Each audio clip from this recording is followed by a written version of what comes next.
gente falou no início que a questão do microcrédito ainda está muito distante de atingir as demandas e as necessidades do país, né? Mas não sei se vocês têm esses números, assim, para a gente dimensionar um pouco o que já foi feito nos últimos anos, assim, tipo o Banco do Brasil, o Banco do Nordeste, quantas operações, quantos microempreendedores atendidos, quantos empregos gerados, se a gente consegue dar essa dimensão, trazer um pouco para a Bahia isso, principalmente aqui na Bahia. Na Bahia, nesses 2 anos, nós completamos na última sexta-feira, ultrapassamos a marca de 238 mil operações, tá, de microcrédito, certo? Só no segmento microcrédito produtivo orientado. Nós atingimos na sexta-feira 238 mil operações e um volume superior a 278 milhões de reais.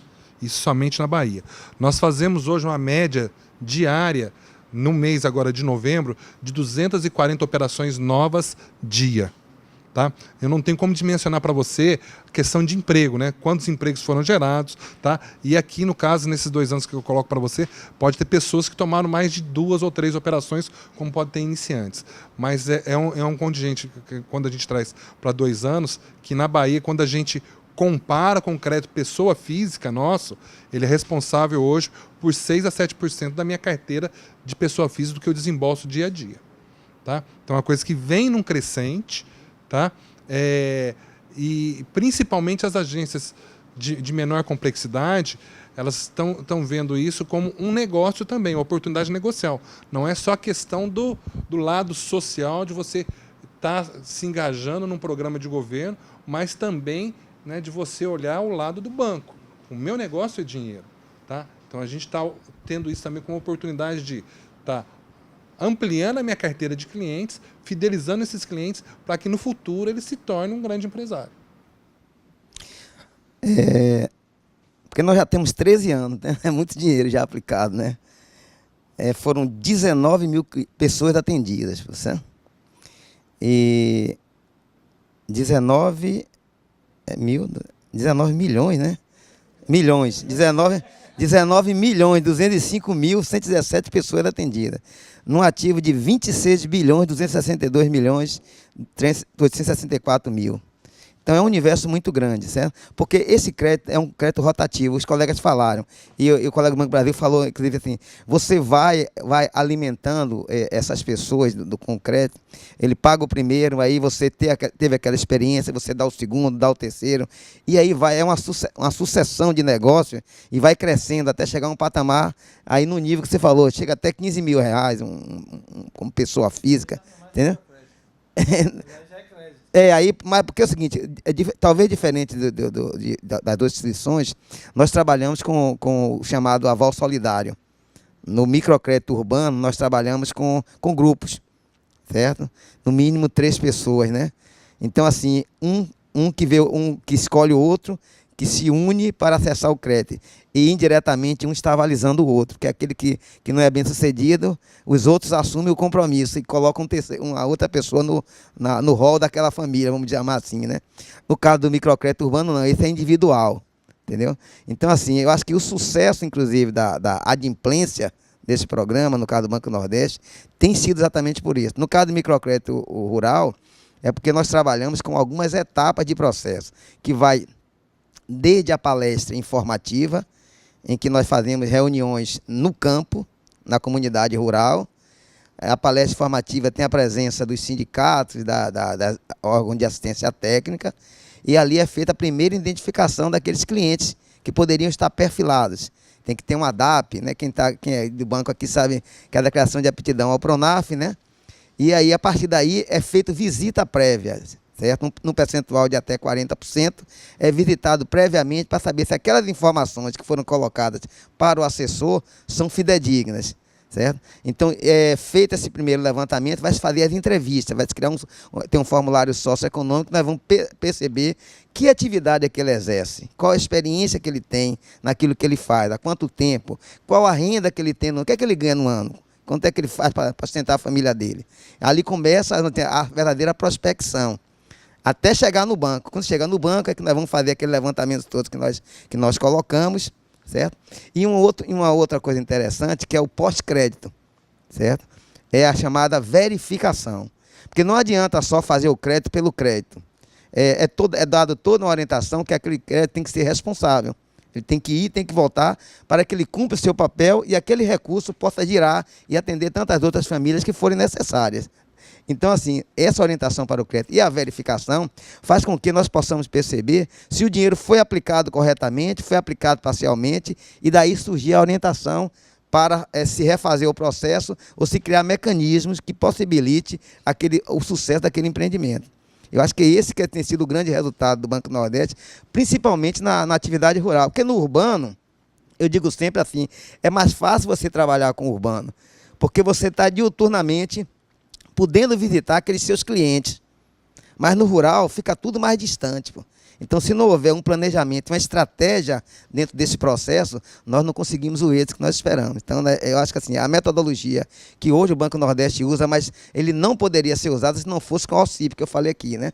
Nós trabalhamos nessa parceria, senão nós não teríamos pernas para conduzir esse processo. Então, tem dado certo por isso, porque é um trabalho de parceria.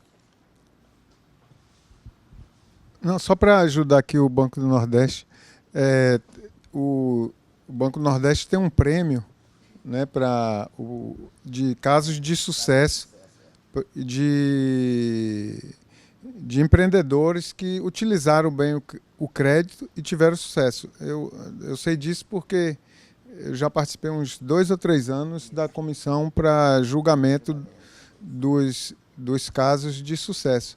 E assim, recebe uma infinidade de casos em que você olhando aqueles casos ali, o que aconteceu, o cara que tinha uma lan house e foi crescendo e de repente já montou uma escola de informática.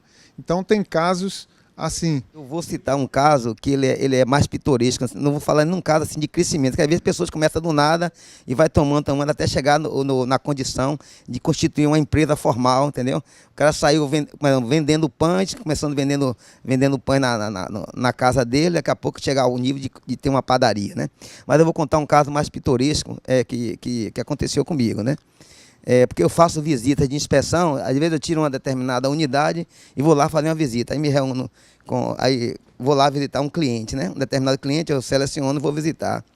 E numa dessas visitas minhas, quando eu vou chegando, um gurizinho assim de uns 5 anos, né? Aí chamou, mamãe, ó, tá chegando aquele homem aí que depois que ele veio aqui, que ele veio aqui a primeira vez, nunca mais a gente passou fome. Entendeu? Então é uma coisa assim que me emociona muito, de saber que realmente coisas que fazem história, às vezes não é nada, você diz é um crédito às vezes pequeno, mas que criou um mecanismo de melhoria de condição da própria vida humana, entendeu? Eu acho que isso é significativo.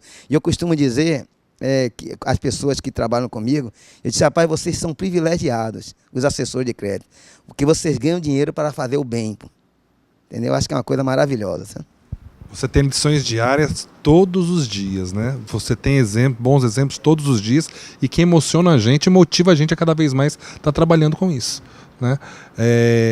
No meio rural, como o Edith falou, é um desafio muito maior, porque você não tem o cliente toda hora ali. Você não está vendo o cliente toda hora, ele não vem ao banco toda hora, a atividade dele é anual ou quadrimestral ou semestral, não tem renda toda hora. Então você vai fazer uma operação que você vai ver o retorno dela daqui a 1 ano, né? Se for pecuária, se for agricultura, dependendo do ciclo produtivo. E aí a questão da condução, como ele falou, é muito importante, porque o crédito não encerra no momento que você libera o dinheiro na conta do cliente, né? Você vai ver todo o pós, né? Ou seja, aplicou corretamente, o que você falou que ia fazer? Você ia comprar semente, você ia comprar um reprodutor, você ia comprar adubo, você ia comprar um medicamento, você ia aplicar isso aqui, você ia comprar um pequeno equipamento de irrigação, você fez isso e tal. Então esse acompanhamento vai até o final, porque principalmente no meio rural, o que é mais desafiador? Os produtores são muito bons da porteira para dentro, aí ele tem dificuldade na hora da comercialização. E aí é o papel nosso de construir essa cadeia produtiva, que a gente consiga amarrar desde o fornecedor de insumos até aquela pessoa que vai adquirir a produção dele para tornar viável a atividade dele a preços justos, né? Porque são pequenos produtores e não tem como competir com um grande produtor que produz aí 60, 70, 80 mil sacas. Ele produz ali 20, 30, 40 sacas, né? Ele vende 10 cabras, né? Ele tira 10, 20 litros de leite por dia. Então você tem que amarrar essa cadeia toda para que o negócio dele dê certo. O que o Banco Nordeste colocou, acho que foi muito importante. Eu tenho um dado aqui interessante, né? Nós apoiamos, durante esse ano de 2014 até o momento, 3.200 microempreendedores. E a taxa de empregos mantidos ou criados é em torno de 8%. Isso deu 255 empregos mantidos ou criados. Imagine na dimensão do Banco Nordeste, né? Você falou em 19 milhões de empreendedores, dá praticamente aí 1.500.000 empregos mantidos ou criados. Então isso é fantástico, né, do ponto de vista social. Especificamente em relação à universidade, né? Vocês, qual é o trabalho? Assim, o que é que vocês têm feito? Assim, de como o microempreendedor, o trabalhador informal, vai até vocês? Ou Nós trabalhamos da mesma forma como o Banco do Brasil, o Banco Nordeste, a Caixa, tem uma equipe de agentes de crédito que ele atende um grupo de bairros, né? Então ele faz um trabalho próximo ao microempreendedor, visitando os comércios, preenchendo o levantamento socioeconômico, que vai ser avaliado na agência, né? Medindo a capacidade de pagamento e o nível, né, de endividamento que ele pode acessar, né? O nível de crédito. Já notei que a filosofia de trabalho estamos todos no mesmo nível, né? Do mesmo jeito, né? Então, como Sebrae, eu falo em capacitação, né? Capacitar para, inclusive, descobrir, perceber se é o que realmente precisa, se ele precisa. Nada melhor do que capacitar, planejar antes, fazer um bom planejamento para ter sucesso, né? Com o empreendimento, com o crédito recebido, capacitar. Eu acredito que seja a necessidade. A sugestão que eu daria é que o empreendedor que possa acessar as informações que com certeza sairão desse encontro nosso, que eles possam transformar os seus sonhos em realidade e que eles busquem essas entidades que estão preparadas para gerar oportunidade para ele de microcrédito, de oportunidade de crédito, de acompanhamento, de sustentabilidade, que ele se planeje e transforme a vontade dele, o sonho dele em realidade, se tornando realmente hoje um microempreendedor e amanhã, quem sabe, um empresário de outro porte. Bom, a minha sugestão seria, primeiro, ele verifique realmente se ele está precisando daquele crédito, né? E a partir daí, ele precisa se informar com relação a documentos, porque todo crédito precisa de uma documentação. Então, a gente tem, no caso específico da Caixa e todas as outras entidades que tem aqui, eu acredito que também os sites, né, que tem essas informações lá de documentação, as unidades de atendimento, os endereços, como obter o crédito. Então, já preparado, se optar realmente, se decidir entender que precisa desse crédito, já ir a entidade já com essa documentação em mãos, que já vai facilitar.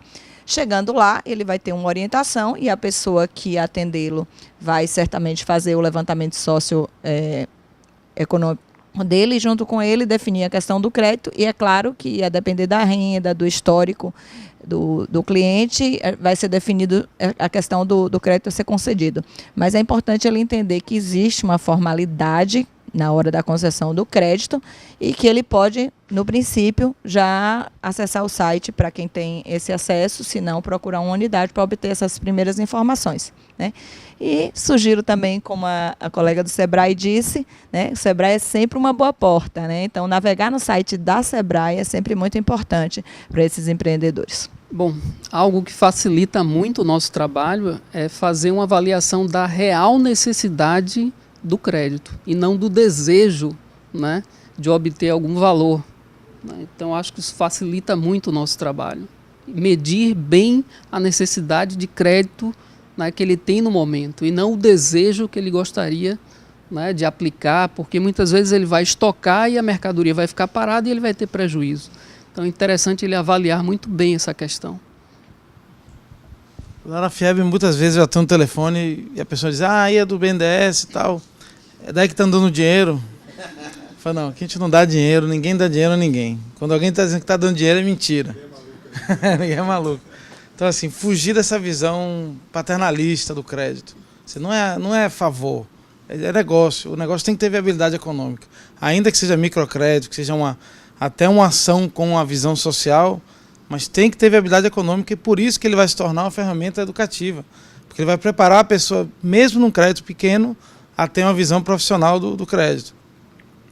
E outra questão é a burocracia. Assim, muitas vezes a gente fala tem que ter um projeto. Microcrédito acho que não tem que ter projeto, mas enfim, tem que ter alguma base técnica para aquele crédito. Não é só porque ele acha que é 200 ou 600, ninguém sabe, não. Tem que ter alguma base técnica para saber quanto que ele precisa, senão o remédio vai virar um veneno.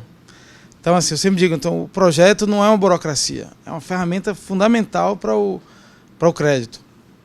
E só para concluir, a gente sempre diz lá também que o dinheiro fácil é o dinheiro ruim.